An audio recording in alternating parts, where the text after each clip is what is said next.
Hey, Higher Ed, welcome to Advancement Live. It's Tuesday at 1 p.m., time for another edition. We are operating on the Higher Ed Live Network, which is a product of EdUniverse Media. My name is Ryan Catherwood, and I'm your host today, coming to you live from the grounds of the University of Virginia here in Charlottesville. Put together a great show today. Before I introduce my guest, I would like to offer up some words from our fantastic sponsors. First sponsor is iModules. iModules is the leading constituent engagement management provider for educational institutions. iModules delivers an integrated online platform that transforms how institutions strengthen constituent relationships and achieve fundraising success. And our other sponsor, if I can click the screen share button, that would be helpful. Countermarch Systems. Countermarch Systems, from free registration to check-in and participation, Countermarch Systems provides software that alumni and staff love to use. We build comprehensive, easy-to-use systems that handle the complexities of reunions and homecomings so that your staff are free to do the important work of alumni engagement.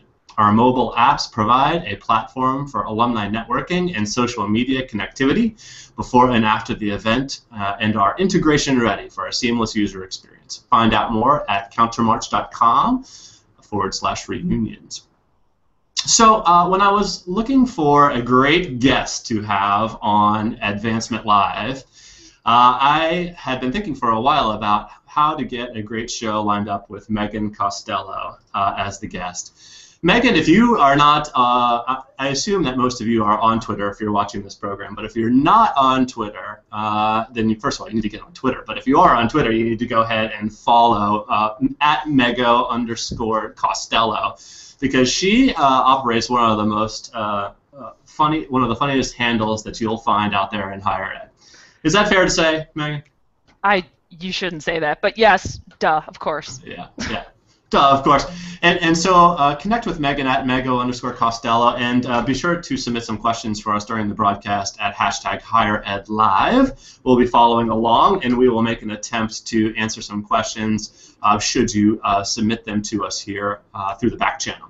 So Megan Costello has been with the University of Wisconsin-Madison College of Letters and Science for 5 years, where she is the Director of Communications in the college's Office of Advancement. She manages a diverse portfolio of print and digital communications, as well as social networking initiatives to engage the college's 190,000 living liberal arts alumni and friends. When Megan is not tweeting or Instagramming, I told you, she is a profound tweeter. She can be found karaokeing, riding her road bike, or hanging out with her junkyard dog. Tell me about the junkyard dog. It's a rescue dog. People ask what she is. I have no idea. She's a junkyard dog. I have a friend who also identifies his dog as a junkyard dog, so I feel like that's, it's just kind of a mix of everything.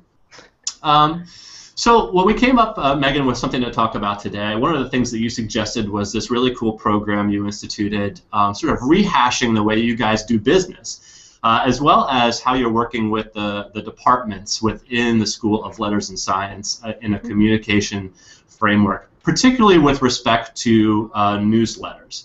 Now, could you offer everybody a sort of a sense of the big picture, how you guys sort of transitioned away from the Letters and Science Today newsletter, and then frame us up with the big workshop that you organized? Yeah, so, well, thank you, Ryan, for the introduction. Thanks for having me and all that jazz. So this work really started in 2010, which for me feels like 4 generations ago.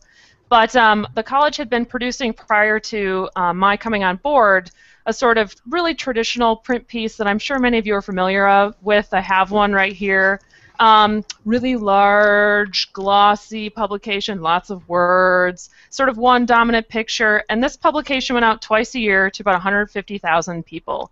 So it was very expensive. And it was bundled with our university's publication that goes out called On Wisconsin, which is a fantastic magazine. This is not a magazine.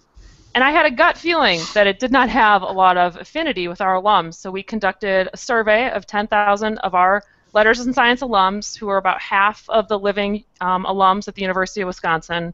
And basically the results came back that said, No one really knows that they get this, and they can't really identify what it is that they like about it, which is sad, but is a great opportunity. So what happened is that I proposed to our dean, let me kill it, and let me come up with a better idea of how I think we should be doing mass print publications, because our survey also confirmed that our alums have a stronger preference for print. Of course, the younger our alums are, they skew more towards wanting electronic, but print still had a place for our alums and how they identified and wanted to engage with the university.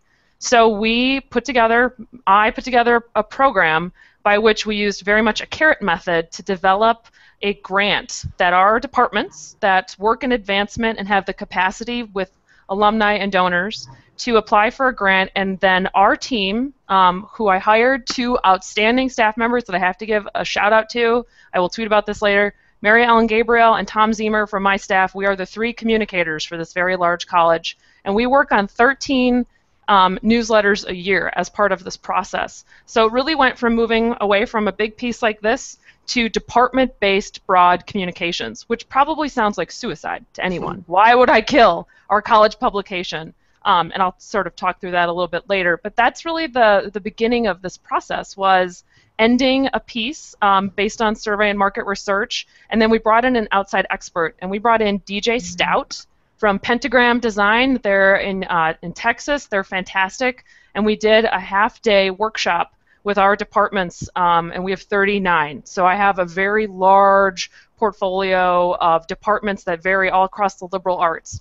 We had about 80 people that attended the workshop, and there was a ton of enthusiasm because our college was moving into a situation where we were going to be providing renewed centralized resources to help our departments do advancement work in a way that we had just never done before. So, but ultimately, the beginning of it was just looking at one print piece and sort of deconstructing it and rebuilding an entire program from scratch. Yeah, so one of the things you learned, Megan, during the survey that you sent out was, okay, so people are reading this magazine. There is still room for print. Yep. And one of the components of sort of the program redesign was that you guys were going to sort of facilitate a collaborative opportunity with the departments. And so prior to the Letters and Science Today newsletter, the old newsletter, could you talk a little bit about how that particular document was constructed? Yeah. And then how the workshop was framed up in order to take people in a different direction?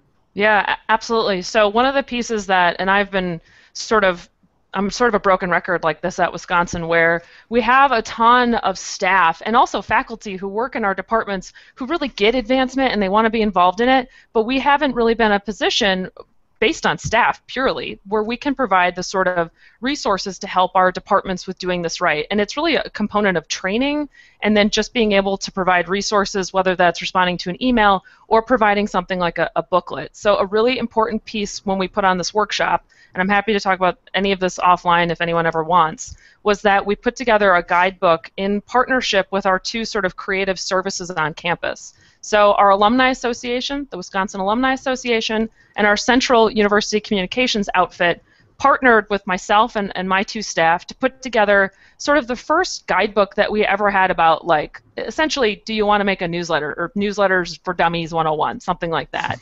And it sounds like, well, of course we should have that, and I know we should have had that, but we hadn't been in a position prior to that where we had resources to do it. And so the guidebook sort of had a project plan, a checklist, sort of due dates. We outlined a timeline. We're a public institution, so we have to work within confines of the state limitations for who we work with for services. And so there's a lot of just sort of things we have to do to manage print in a way that's a little bit different than some folks listening may have to deal with, and you're probably lucky. But so that guidebook was really important, and it was a takeaway.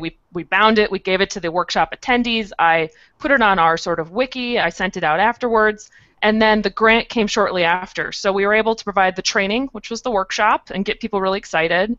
We were able to provide them the resources and the sort of how-to documents, because my team can't help everyone. We're a very big college at an even bigger university. And then the third piece was the grant, which was really the sort of carrot method. And I think that, for anyone listening, is something that can be modified to fit your own institution, about how do you get people excited and ramped up, how do you give them the resources, and then how can you provide additional resources within some limitations and some best practices that can really get folks excited about doing print or, quite frankly, electronic newsletters, anything that engages your alumni and friends in a more meaningful way than this piece of publication, which is fine, but I don't think fine is great. So. Yeah. So you have a bunch of departments, and one of the changes that was instituted as a result, I guess, of the programming switch, and something that you talked about during the workshop was this program grant opportunity, right? Yeah. So there's now an opportunity at the University of Madison, Wisconsin, that you're managing in order for folks to submit a request to get some funding, right, to have this letter produced. Is that sort of what you mean by the carrot method in terms of what folks can look forward to, or how they can sort of, what is in it for them? Yeah, I mean, part of this is that my team, we have to sort of decide how to manage our resources, even with 3 of us, which is much more than 1, which is what we were at in 2010. Right. We have to be careful with how we divvy up and prioritize those advancement resources. But the grant really is a very evaluation-based piece, so it's sort of it's asking our departments to qualify why they're worth our time for investing in, and it makes them think about it much more strategically than we ever did before. Why are you doing a print publication? Can you sustain a print publication going forward? Who is your team for the print publication? So those type of centralized resources we just didn't have before, and my 2 staff members, Tom and Mary Ellen, who really have become the de facto editorial project managers as part of this project, we really assume a lot of that work with our departments, which is a big shift than what we used to be doing before.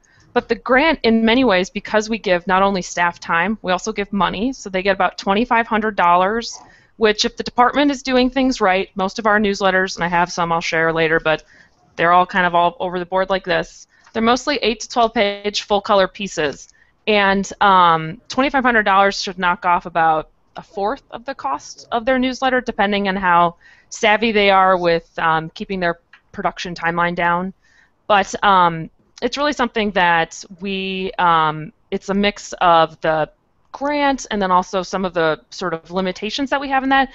Probably better to be calling them guidelines. So for example, they have to have our college's crest right up here. It's very small in the newsletter, but that's sort of something that they get as part of the grant. And to be honest, all of our departments, they were so excited just to get help, not only financial help, but to get the resources of our staff to help that these sort of things where we asked them to implement some of the brand guidelines, they didn't even blink an eye. They were so grateful to get our help and support on managing these publications in a much more efficient manner.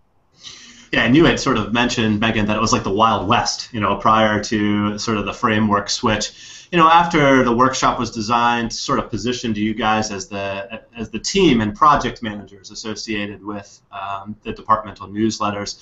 Can you talk a little bit about the Wild West component and how you guys are transitioning into a more organized framework? Yes, my next plan is to ask for 20 more FTE from my boss, which is never going to happen, but maybe. So the Wild West, in some ways... You just told him right here, right? I know, right. I'm just going to tweet at him right now, tell him to do that. No, I mean, the Wild West was where we had very, very different structures in our departments. Some departments, the chair is doing these newsletters, which I don't know if anyone listening thinks that's crazy, but to me it's a little crazy. And then we have other centers or departments or programs where department administrators are working on these newsletters. So what I'm essentially trying to say is that people with true communications training and background are not the people working on the department's central external communication piece, which it sort of lends itself to the Wild West. And then on top of that, we hadn't really put together guidelines to help them for doing this right. So you had untrained people working on communications pieces with really no resources or guidelines. So we had departments who, not because they are trying to make me want to freak out, but their newsletters are green. I work for the University of Wisconsin. Our color is red, B70101 red, no less. And so when I see a green newsletter, I freak out. We had departments that are purple, and by working on this grant process, we were able to sort of institutionalize some standards, reinforce the central brand standards for the university, and also help our departments think about why green isn't a big deal, or why isn't it a good deal for our newsletters, giving them still a lot of creative flexibility to work on these, and to have their own sort of brand identity and affinity. Because one of the things that's been really exciting about this project is that I think some folks thought we were just going to sort of level the playing field. Every newsletter would look the same. It would be very uniform, and that has certainly not been the case. There's a lot of flexibility for how they look. The departments are still very involved in picking the content. They work with us in selecting the content, but aesthetically and sort of design-based, we instituted a couple of sort of like, here's the font family we're going to use. You have to use our brand, the logo, the little logo piece, and we really encouraged all of them to go full color because a lot of them were just black and white before, which is also very sad. So now you guys are running a grant process. Folks are applying for additional funds. Can you talk a little bit, and sort of working not so much off the script, between our questions a little bit, can you talk a little bit about how you organize or prioritize certain projects based on the submissions or the request for grants? Is that something that you guys do? And then sort of talk us through that initial kickoff editorial meeting after you select a project. So right now our focus is to really work with departments where we have a large capacity of alumni and donors. So we're really working on the historic liberal arts majors and departments and programs that have been sort of the foundation for the college. So this involves communication arts, which is our communications program, the economics department, zoology, which is sort of Wisconsin's version of biology. So we're talking about the sort of structural liberal arts majors that have usually more than 6,000 alumni. And part of that is simply because we no longer have a mass college publication. It's gone. So part of my goal in this project was really how can we improve as many pieces as we can that are going out to a large swath of alums. And so that has been sort of a central piece in thinking about this, is that we want to help our larger departments that have the bigger reach. But we've certainly helped some departments who are sort of what I call the little guys, where they really want to play in the advancement sphere. They have capacity in their alumni or donor base, but it might not be as big. So, for example, philosophy is one of our departments on campus, and if there are anyone from my philosophy department watching, I love you guys. You're so awesome. And they're great, but they're small. They have about 3,300 alums, and in the sort of world that I work in, 200,000 alums. That's pretty little.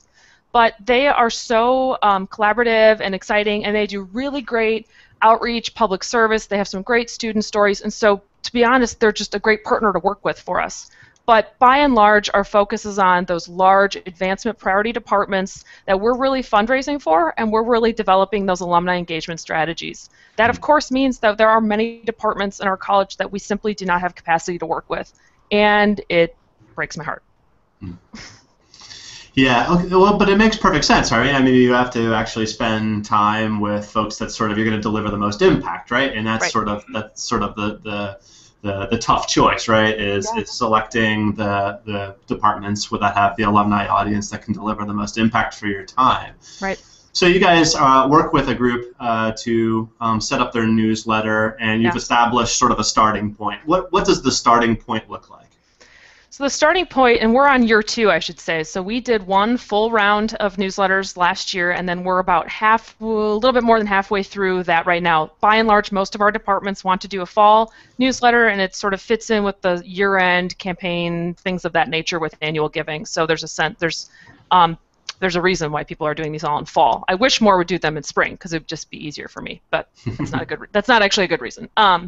So what we do is that we bring the project plan, which sort of outlines the roles and responsibilities for the departments, and then we also have something that we just sort of slap together that I call the 8 to 12 page content guide, which is sort of a loose framework or outline, really, of some content areas that we really try to fulfill in every newsletter. So we bring in the sort of thematic buckets that help our departments, who, again, it's a mix of faculty, it's staff, it's instructors, sometimes it's graduate students. Every department is structured very differently, which is, I mean, I work at a very decentralized campus, and so that's sort of part of how it works.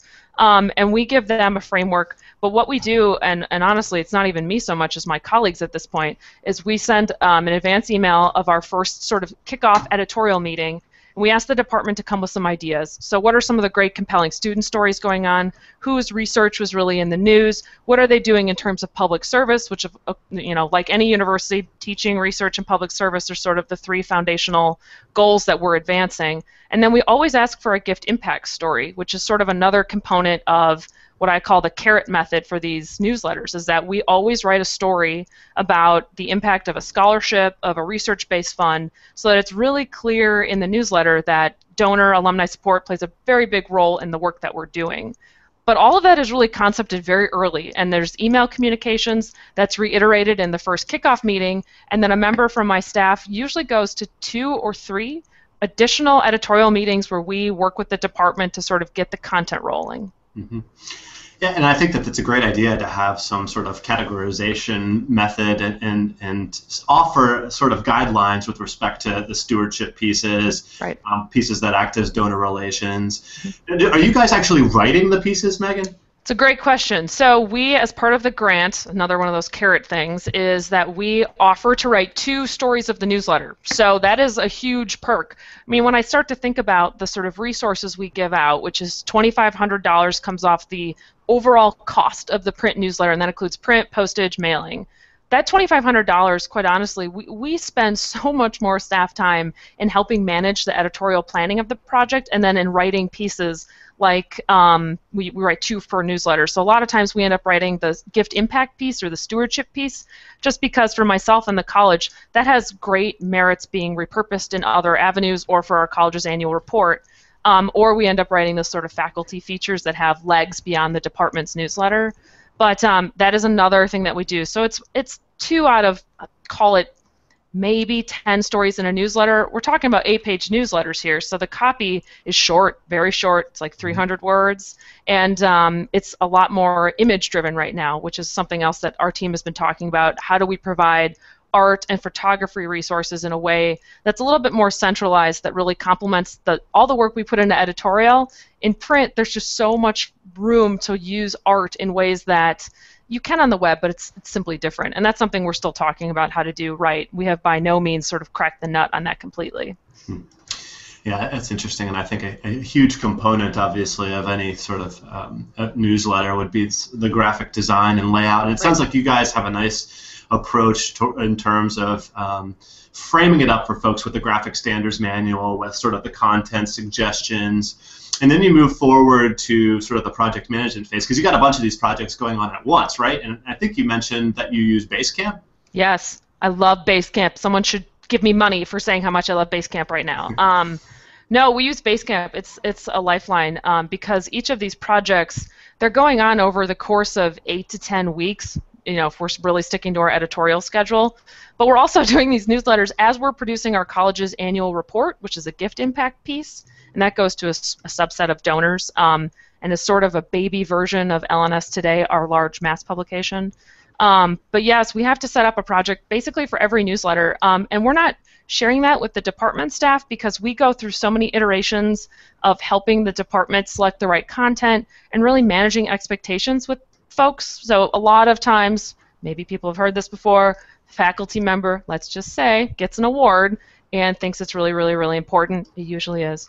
And one of the things we have to sort of do and sit and work with the department is talking about how awards really don't demonstrate that compelling value of the department as effectively as maybe a story about a person's research or how they might have gone abroad or a student overcoming a challenge. And so it's really about reframing how people understand editorial, and that is simply something that involves just sitting down and talking it over. And I will say on the second year, I've seen and heard from my colleagues that we're really helping department staff develop that editorial eye with how to understand what makes a good story and how's it going to work in print in, quite frankly, a very limiting capacity. And we only have 8 pages of real estate to use in these newsletters. And so we have to really think about every story shining when we put them into print.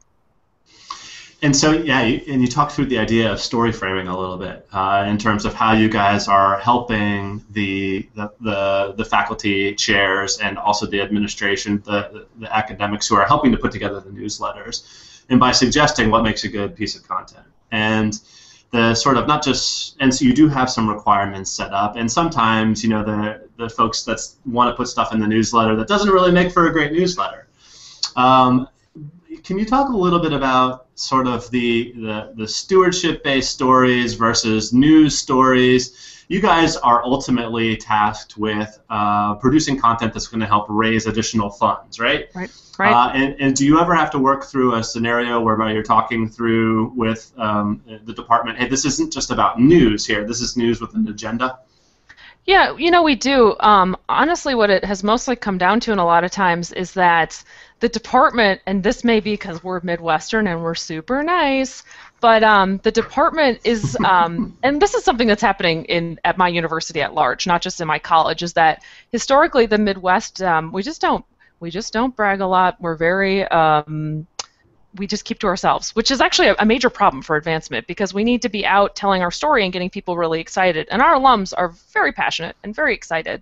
And so one of the things we have to do in sitting down with these departments and helping them walk through this process is trying to explain to them the value about getting someone out in front of something in a way that the faculty member may not have been historically trained or feel comfortable with, just because the environment of our university is very much kind of humble. We're very humble.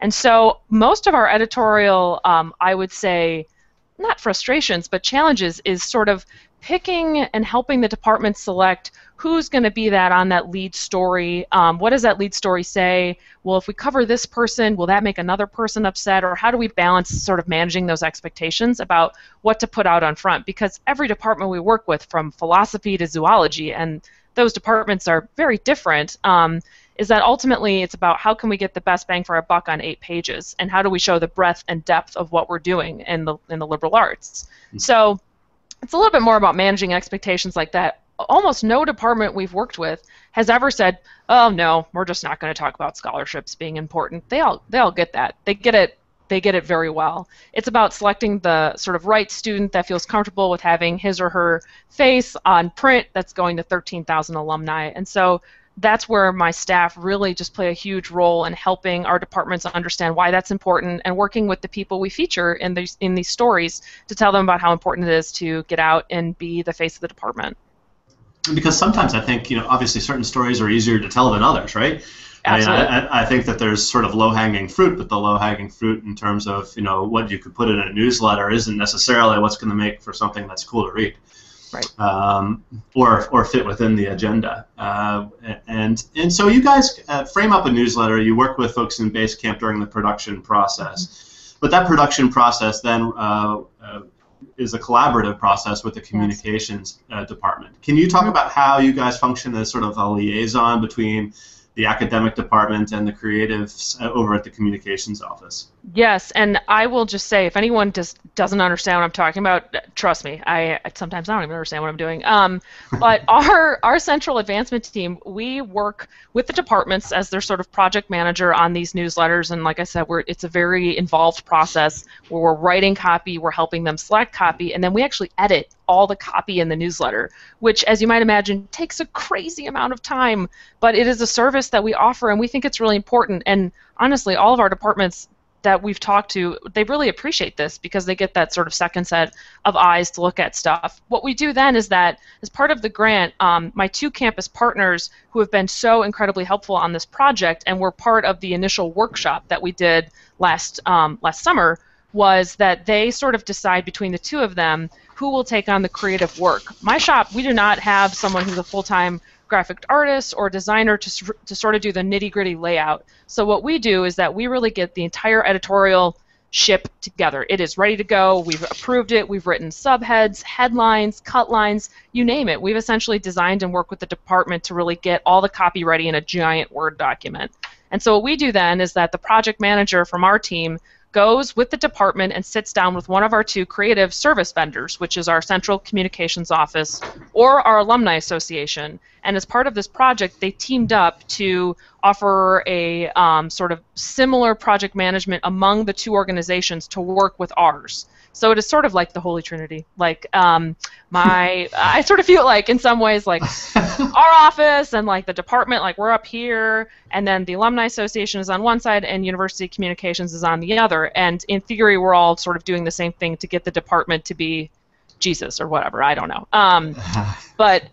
So what they do then is they sit down for a series of creative service meetings, and usually a member from my staff goes to 1 to 2 of those. But the sort of editorial piece is the big first piece that we spend a lot of time, that's much more intense on our staff time and resources, and then we sort of help with the handoff to get the department to creative. We usually do 1 or 2 checks with them. When the department actually has a proof, we like to look over it, sort of give them some yes or no, or help them make decisions, which is actually really important. And then it goes on to printing. But we're really, I would say, 3/4 of our time is much more leading up to creative, and then once it goes to our creative folks, it sort of is where we do the handoff. Mm-hmm. Do you want me to do any more religious anecdotes or analogies for the rest of this presentation? I think anytime they pop into your head, yeah. I think so. Oh boy, I'm at a public institution. What am I doing? One of the things that you sort of talked about with respect to the brand of the College of Letters and Science was that initially that wasn't a big component of the newsletter, and you sort of alluded to the fact that there wasn't a lot of, we'll say, allegiance to that brand. Yeah. But in looking at your newsletters, I did sort of notice that there is an attempt to sort of enhance the visibility of the college brand. Can you talk a little bit about, has there been any sort of pushback there? Is everyone sort of liking the way that you guys are sort of integrating the brand of the college? It really hasn't. I was anticipating, and I sort of had geared myself up to sort of have to wage some battle, but we're entering a world now, certainly at the University of Wisconsin, but I think across sort of any institution working in advancement, where I think people are realizing that the power in numbers and in being coordinated on setting a strategy and advancing sort of one vision as a university is very important. Our departments, of course, want to advance their own departments, and the college itself is that, we need to raise annual fund dollars for my college. But one of the things that came out of our survey was that, and this is not anything surprising, I'm a grad of this alma mater here, and I was in the very college I work for, and I never could have told you that I went to this college, simply because of the nature of Wisconsin. And so, this is an issue that goes way beyond a print project, which is that if we were really looking to invest in sort of changing the affinity that our alums have with the college at large, we were going to need a lot more than the resources of ending this publication. And as this was happening shortly after the stock market crash, we just weren't in a position. And so the scenario I advanced with our dean was, I think this is one way, and we're fundraising at the department level, the way that we're structured. And so it really complements the sort of on-the-road development officers when they know, when the zoology development officer is out on the road, that the zoology department has really brought their communications, certainly on print, way up from what it was prior to that. So getting our departments to adopt it, honestly, it wasn't that hard. I'm pretty sure if you give anyone money, they basically want to do it. That was my takeaway. But beyond that, I mean, the college's crest is so small on these newsletters. It's in most of the departments we were working with, when I sort of explained to them how important it was to have the university's larger brand standards, i.e., don't do any more red or green, please be red. Most of them got it. It wasn't so much a fight. There are certainly departments every day on this university that I have to have that discussion about, but it is something that I found with the grant process that the departments were just so interested in getting that help and being able to sort of have a colleague that they could turn to on my team that could help them think through these challenges, how to really engage people with the university overall. And there's a whole bunch of other market research that this institution has done about how our alums respond really to the overall Wisconsin brand, which is how I help our departments think about it, is like, how are you advancing the sort of larger initiatives even beyond the college? We're sort of like the silent partner. I don't know. So, but no, wasn't actually that hard, surprisingly. I'm sure other people have had plenty of challenges, but for me, it's been pretty good. Well, I think there's definitely a real truth to the strategy in terms of accentuating, we'll call it the department brand, right, underneath the flag of the College of Letters and Science, because right. I think from a fundraising angle, obviously, it makes an awful lot of sense that you would be elite, have your sort of affinity towards the faculty and the classes right. and the experiences you had on a day-to-day basis. And as you sort of said, you don't really realize that you're part of the College of Letters and Sciences that you hear as the College of Arts and Sciences. it's definitely a crucial piece for the fundraisers because Right. they are working for the college, right, as opposed to the department, but they're perhaps raising money Right. through the string that is the department. We could probably do a whole show about fundraising I would watch for. that show. Yeah, maybe we'll put one together on fundraising on behalf of a college that's particularly arts and sciences. Yeah. So everything seems to be going well, right? Have you figured what are some of the things that are not going quite as well as maybe you hoped, and what are some of the things that you're working to fix? The thing that is just so hard is like we just don't have enough people. We are operating on like 400 cylinders. I don't even know what we're operating on. Like I'm crazy town. You and I trying to prepare for this presentation. I was like, Ryan, I'm sorry, I'm never here. Anywho, no, I think the biggest issue for us is a staff resources thing, and that we're really, I think, getting into a position now where after year 2, we've sort of set some baseline of training and expertise at the department level. These folks will never be the sort of staff members that I have who have years of working in print and digital publications and might have been journalists. I mean, I don't expect that at our departments, but after 2 years of working with us, I do expect the sort of baseline understanding and how to approach these projects to improve. And so one of the things my team and I will be doing in January, because most of our newsletters will be done as of January, is we'll be discussing, how can we, and of course we can't do this across the board for anyone who works at a decentralized university or in any liberal arts school or college, this. It's hard to get departments that are just so different in how they approach anything, philosophy or zoology, for example. We have to sort of manage how we're going to back off on certain things and sort of put the onus back on the departments. Of course, we don't want to leave them high and dry, and nor would I ever, but we need them to also take on an increasing role and ownership in what they're doing, and they certainly have, but I'd like to get them a little bit more up to speed on that, just because that then reduces the amount of time and resources we have to put into project management. The other major hurdle for us, which is probably like everyone, is that fall is just crazy. I hate fall. Why is fall so crazy at any higher ed? We have homecoming, the students are back, everyone's freaking out, annual giving, year end, and then we have newsletters. So it's just, I wish some departments would think about, and every department will be different based on these discussions, would think about doing some more in spring, perhaps in the sort of quieter time on campus. All of this is going to be based on some market research that I think we're going to have to do based on what our alums want in those various units, but that certainly is a challenge for our staff, is that everyone wants to mail their newsletter in October, and we have 3 people. So that's certainly a challenge. So is that part of the process in terms of, is there like a request sequence whereby people say, I would like my newsletter to be mailed out on X date, and sometimes you can accommodate that and sometimes you can't? Yeah, we do a little bit of sort of editorial calendaring, finagling, I guess I would say. But what I've done now for these past 2 years is I try to get the grant up, the sort of the grant form. I try to get it up by like the 1st of May, and then they apply in May. And by and large, we're working with the same units we worked with last year, just because we don't really have capacity to add a new department that we might have to train up a lot. I would like to expand that moving forward, but we're just going to need more resources to do it. So by June, we have a real set idea, and as part of the grant process, the department has to sort of outline what days they would like to mail, and then also how they're going to help us get to that point. But we know going in June what the timeline is for each, and then we sort of decide, all right, who's going to go in the first phase, who's going to go in the second phase, and that's something that my team spends a lot of time talking about. I did also fail to mention that we work on our annual report at the same exact time as all these newsletters, so it's a little crazy town here. But some of the content from the newsletters, is that used in the annual report? We did a little bit this year, but it really, I'm hoping more in the future, especially because we have been taking on more stewardship communications for the departments, and those are pieces, sort of stories that might be 350 words in a department newsletter that I would like to repurpose in our annual report, but probably in a smaller format. So that's something we're moving toward.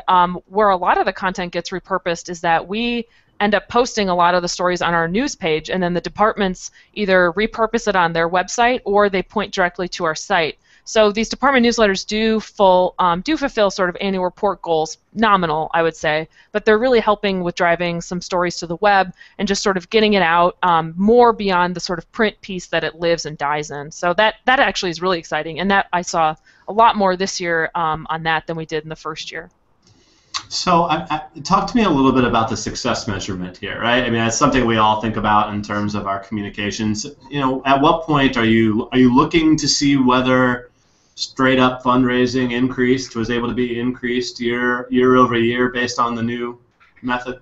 I would love to get to that point. So one of the challenges that we have right now at Wisconsin is that we're implementing a CRM. So I think until my CRM is ready, that might be a little limited. But one of the things that's just been so invigorating for me as a success metric, which is probably going to sound like fluff to anyone listening, but it really is a big deal for me, is that we've really been able to move the meter on helping people who do not have formal communications training understand how to conceptualize, plan, and execute an editorial project, a communications project, and to sort of get folks that are, 5 levels down from the sort of overall advancement structure to really get people way down here involved in thinking about communications and advancement in a way that we just simply weren't before.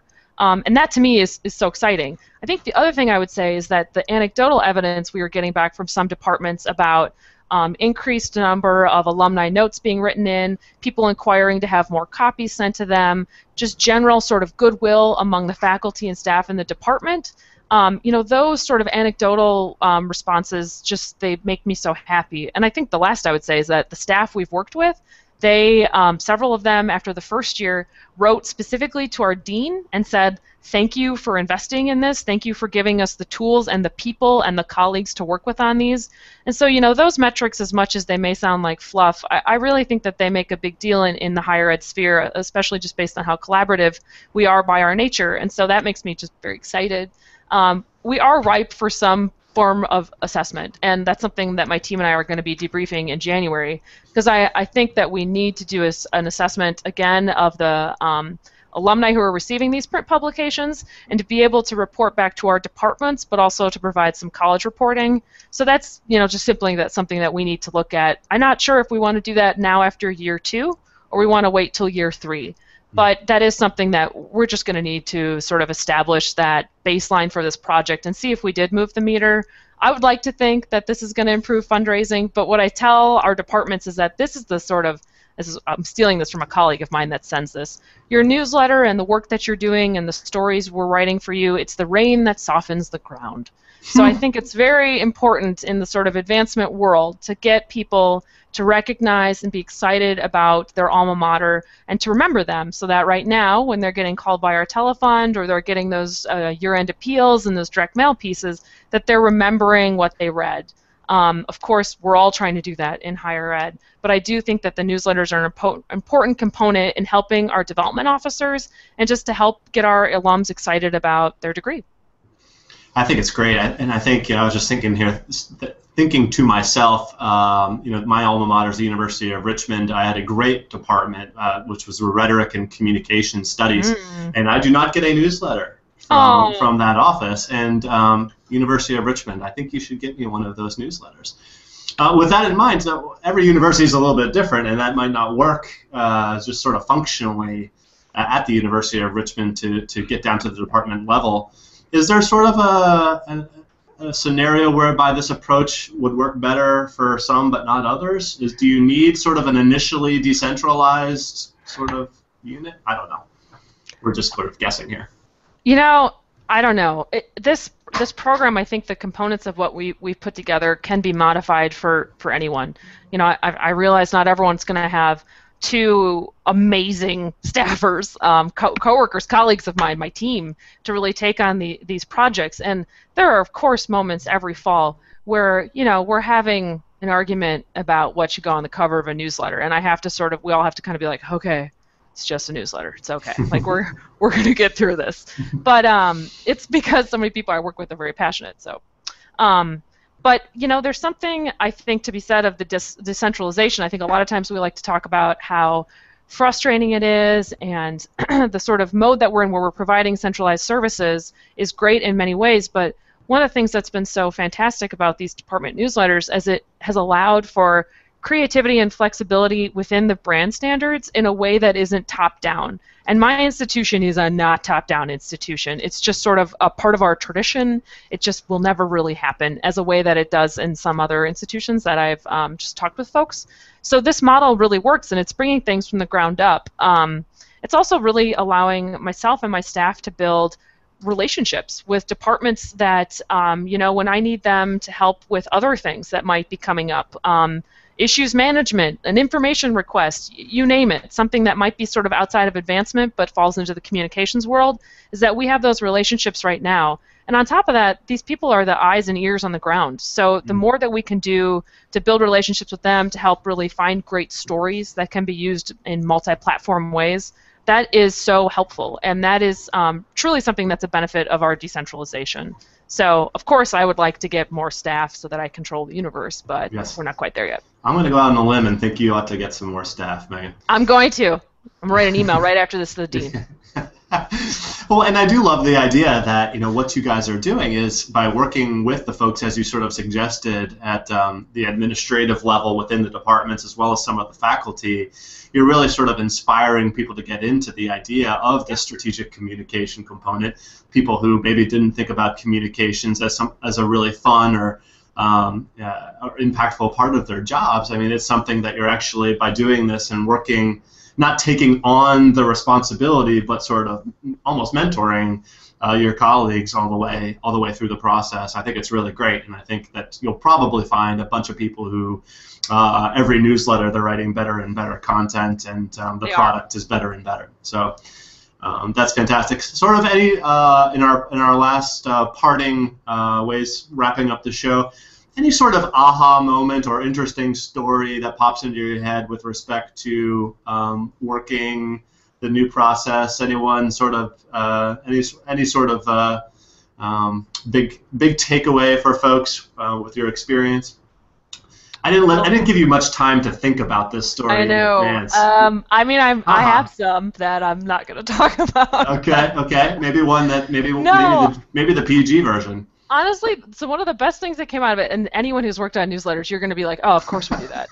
So whatever, we didn't. I was sitting last year. My colleague of mine, Mary Ellen, who's the project manager for our for the zoology newsletter. I'm talking a lot about zoology. I love zoology too. I would focus on them. It's weird. People are like, what's zoology? It's our biology. We were sitting down with the department administrator.